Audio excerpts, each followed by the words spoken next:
తాకట్లో ఉన్న బంగారాన్ని విడిపించలేక వడ్డీల మీద వడ్డీలు కడుతూ ఇబ్బంది పడుతున్నారా? అయితే ఇప్పుడే సంప్రదించండి శివ గోల్డ్ కంపెనీ. మీ నమ్మకానికి మా హామీ శివ గోల్డ్ కంపెనీ. విద్యుత్ అంతరాయాలు తగ్గించడంలో సాంకేతికత కీలకంగా మారనుంది. సబ్ స్టేషన్లలో ఉన్న ట్రాన్స్ఫార్మర్ల జీవితకాలాన్ని హెల్త్ ఇండెక్స్ సాంకేతికతతో ట్రాన్స్కో అంచనా వేయబోతోంది. విజయవాడ విద్యుత్ సౌదాలో state transmission asset management centre ఏర్పాటు చేసి రాష్ట్రంలోని ట్రాన్స్ఫార్మర్లు, ఇతర పరికరాల్లోని సమస్యలు ముందే గుర్తించి చక్కదిద్దనుంది.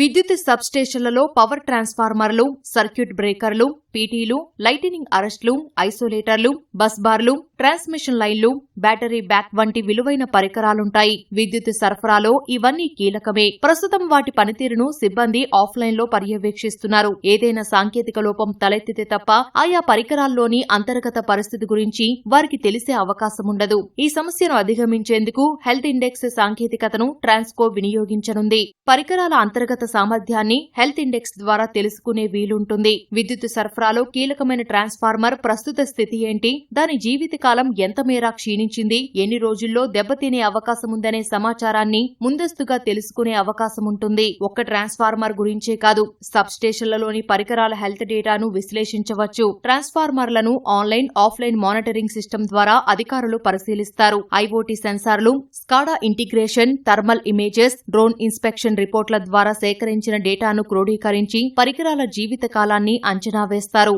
సాధారణంగా ట్రాన్స్ఫార్మర్ జీవితకాలం 35 వరకు ఉంటుంది. ట్రాన్స్ఫార్మర్ కు సంబంధించి ఆయిల్, ఎలక్ట్రికల్, మెకానికల్ మెయింటెనెన్స్ల సమాచారం డేటా అనాలిసిస్ ద్వారా తెలుస్తుంది. ఓవర్లోడ్ ఎంతసేపు అయ్యింది, ట్రిప్పింగ్ లో లోపం ఎంత వచ్చిందనే అంశాల ద్వారా ట్రాన్స్ఫార్మర్ కు మిగిలిన జీవితకాలం తెలుస్తుంది. కొత్త సాంకేతికతతో ఎక్కడ సమస్య ఉందనేది త్వరగా తెలుసుకోవచ్చు. తద్వారా విద్యుత్ అంతరాయాల సమయంతో పాటు నిర్వహణ ఖర్చులు తగ్గుతాయి. హెల్త్ ఇండెక్స్ ప్రోగ్రామును ట్రాన్స్కో ఇంజనీర్ల బృందం అభివృద్ధి చేసింది. దీని పనితీరును ఇప్పటికే పరిశీలించారు. ఫలితాలు మెరుగ్గా ఉండటంతో రాష్ట్ర వ్యాప్తంగా అమలు చేయాలని భావిస్తున్నారు.